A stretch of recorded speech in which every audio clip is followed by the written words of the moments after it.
देने वाले ने दिया वो भी दिया किसी शान से, मेरा है ये लेने वाला कह उठा अभिमान से। पर मेरा ये कहने वाला मन किसी का है दिया। मैं मेरा जो कह रही है ये जीभ भी किसी की दी हुई है, इसलिए मैं नहीं मेरा नहीं। ये बात सुनने में बड़ी अच्छी लगती है कि हाँ मेरा मेरा नहीं होना चाहिए, लेकिन जैसे ही यहाँ से निकलते हैं, यहाँ कह रहे हैं तन मन धन सब तेरा, सब कुछ तेरा है प्रभु, सब आपका है। और जैसे ही किसी संत के पास जाएंगे तो कहेंगे महाराज मेरा मन नहीं लगता। तो महाराज कहते अभी तो तू कह रहा था तन मन धन सब तेरा, अब मन तेरा कैसा हो गया? 1 सेकंड लगता है हमें सब कुछ अपना बनाने में, बस कहते ही हैं कि प्रभु सब तेरा तेरा तुझको अर्पण, और मन से समझे बैठे कि सब कुछ हमारा ही। लेकिन मैं हमेशा कहती हूँ एक काम करना चाहिए, एक काम करिए कि बस ठाकुर जी को मालिक बना दीजिए, आप सेवक बन जाइए, अभिमान अपने आप खत्म हो जाएगा। कैसे? जैसे एक बैंक का कोई मैनेजर होता है, सूरी जी आपका जुड़ा हुआ तो उसके अंडर में मिलियंस बिलियंस पैसा होता है, करोड़ों अरबों रुपया होता है, लेकिन उसको उस करोड़ों रुपया का अभिमान नहीं होता। क्यों? क्योंकि उसको पता है वो बस उसका टेक केयर कर रहा है, वो उसका मालिक नहीं है, उसका ध्यान रख रहा है, बस मालिक कोई और है, उसका ओनर जो जिसका पैसा उसका है, मेरा काम तो सिर्फ इसका देखभाल ये सब करना है। तो ठीक वैसे ही जिस दिन हम अपने जीवन का, अपने घर का, अपने परिवार का, सबका मालिक हम अपने ठाकुर जी को बना दें कि आप मालिक को, हम कर रहे हैं इसकी रखवाली, हम सिर्फ रखवाली कर रहे हैं, तो फिर अभिमान किस बात का? क्योंकि जो कुछ है वो तेरा है, और इसमें हम अभिमान करें तो कैसा अभिमान? अपने आप मन में आ जाएगा कि इस घर का, मेरे जीवन का मालिक ईश्वर है, भगवान है, और जब तक वो करा रहा है मैं करता रहूंगा, उसकी सेवा करता रहूं। करते हो तुम कन्हैया मेरा नाम हो रहा है, मेरा आपकी कृपा से सब काम हो रहा है।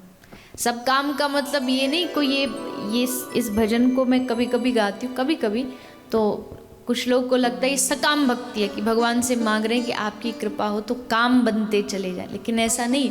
सब काम का मतलब है कि मैं आपकी भक्ति कर पा रहा हूँ, मैं आपको याद कर पा रहा हूँ, आपका स्मरण कर पा रहा हूँ, इसलिए मेरा आपकी कृपा से सब काम हो रहा है। तूफान आंधियों में तूने ही मुझको थामा, तुम कृष्ण बन के आए जब मैं बना सुदामा। एहसान पर तेरा ये एहसान हो रहा है, करते हो तुम कन्हैया मेरा नाम हो रहा है।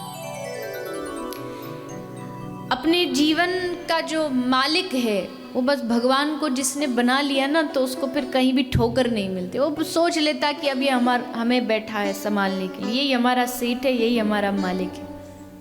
पर गड़बड़ कहाँ होती है? जब हम खुद मालिक बन जाते हैं, सबका मालिक हम ही हैं, हम ही चलाने वाले हैं, हम ही करने वाले हैं। लेकिन श्री ठाकुर जी को अपना मान करके, अपना सर्वस्व मान करके, उन्हीं को समर्पित समर्पण भाव से, मुझे ऐसा लगता है कि जिसने ये बात मन में बिठा ली ना कि हमारे श्याम सुंदर, हमारे हम ठाकुर जी की, सारा ज्ञान उसको आ गया, सारा ज्ञान उसको आ गया। एक महात्मा जी, एक साधारण कोई एक व्यक्ति था, वो जूता सिलाई का काम करता था। तो ज्ञान तो उसको ज़्यादा था नहीं, पर जब वो जूता सिलता था ना तो उसे एक ही लाइन आती थी, और वो लाइन थी हरि में जैसो तैसो तेरो। क्या लाइन थी? हरि में जैसो तैसो तेरो, मैं जैसा हूँ, अच्छा हूँ या बुरा हूँ, सब तेरा हूँ। तो ये कहते कहते और रोज वो जूता बनाते रहते और बड़े आनंद मगन गाते रहते, हरि में जैसो तैस, मुस्कुराते हुए। जैसा भी गुरुजी कह रहे थे ना कि मुस्कुराहट जो होती है ये मानव को ही उपहार में मिली है हमेशा। हमारा इतना बड़ा अस्पताल है, हमने तो किसी गाय को मुस्कुराते नहीं देखा आज तक। कुछ दिख भी गई ना तो भूत समझ के और भाग जाएंगे लोग। पशु प्रसन्न हो सकते हैं, प्रसन्नता तो सब में होती है, फीलिंग सब में होती है, पर वो जो बत्ती सी जो दिखती है ना, सारे दांत एकदम बढ़िया चमकते, ये मानवों में दिखती है। और प्रसन्नता, सदा प्रसन्न माधव, भगवान का यही लक्षण है कि भगवान हमेशा मुस्कुराते। वहाँ युद्ध हो रहा है, सब मारने पर तुले हुए और कृष्ण भारत पर बैठे बैठे मुस्कुरा रहे हैं। यदुवंश नष्ट हो रहा है और श्री कृष्ण मुस्कुरा रहे हैं। सदा प्रसन्न माधव, हमेशा प्रसन्न। तो भक्त का एक पहचान है, भक्त के दो लक्षण हैं। या तो वो आपको बहुत हंसता प्रसन्न नजर आएगा या रोता नजर आएगा। रोएगा क्यों? रोने का मतलब उसको कोई संसारी व्याधि है कि उसका काम नहीं बन रहा इसलिए नहीं, लेकिन जब भगवान की याद आती है, जब भगवान का स्मरण होता है, तब उसकी आंखें भीग जाती हैं। हे नाथ, हे दीनबंधो, आपकी कृपा कब होगी? और ये रोना भी एक प्रकार की भक्ति है। तो ये दो लक्षण हैं भक्त के।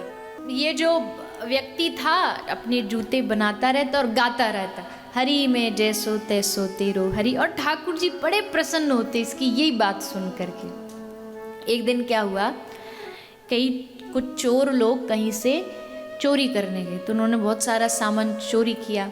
तो फिर उसको बैठ के आपस में बांट लिया, डिवाइड कर लिया। अब जब वो चोरी करके ला रहे थे तो चोरी में उनके सामान के साथ साथ शालिग्राम भगवान भी आ गए।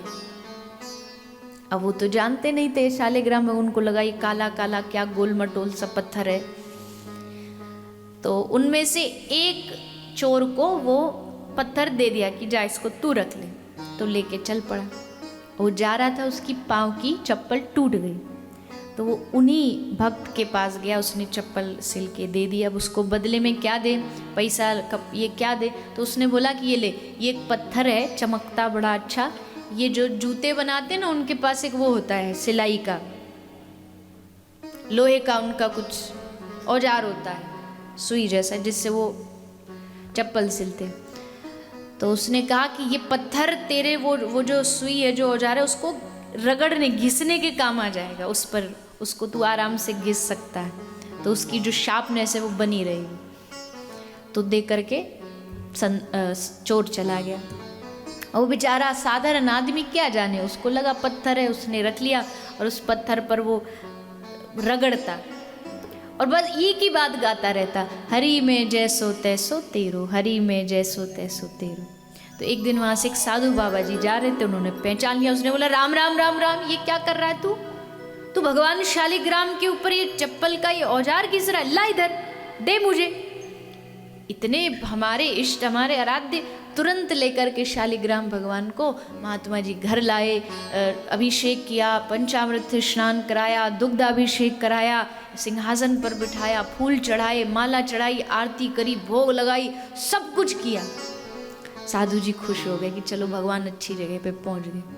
पर रात को क्या हुआ, जैसे महात्मा जी सोए तो भगवान सपने में आए। भगवान ने कहा, महात्मा जी को कहाँ लेके आए हो हमें? महात्मा जी बोले, कहाँ मतलब आपकी सेवा करने के लिए लेके आए हैं। तो ठाकुर जी बोले कि किससे पूछ के लेकर के आए? वो बढ़िया हमको हमारी सेवा कर रहा था। बोले, वो क्या सेवा कर रहा था आपकी? तो जैसे होता ना कभी कभी आपकी कमर में बहुत खुजली चल रही हो और पीछे से कोई आपको एक वो दे दे और आराम से पीछे आपकी पीठ घिसे, तो खुजली में कितना आनंद आता है। तो ठाकुर जी बोले, जब वो मेरे शरीर पर जब वो अपने औजार को घिसता है ना, तो मुझे बड़ा आनंद आता है, बड़ा अच्छा लगता है कि आहा बड़ी अच्छी सेवा हो रही, जाओ मुझे वापस दे करके आओ। महात्मा जी बोले, लो हद हो गई, ऐसा भगवान हमने दुनिया में कहीं नहीं देखा जो औजार घिस रहा है और वो कह रहे मुझे बड़ा आनंद आता है। तुरंत महात्मा जी दौड़े दौड़े गए, उसको कहा कि ले भैया ये तू ही रख, ये तेरी सेवा से प्रसन्न है, ये तेरी सेवा से खुश है। जब उसे पता चल गया कि ये तो मेरे साक्षात भगवान है, बस आँख से आंसू बहने लगे। हे प्रभु क्षमा करो, मैं आपको समझ नहीं पाया। लेकिन भगवान उससे क्यों प्रसन्न हुए? प्रश्न ये कि उस पर इतने क्यों खुश हुए जो उस विद्वान की सेवा से नहीं हुए?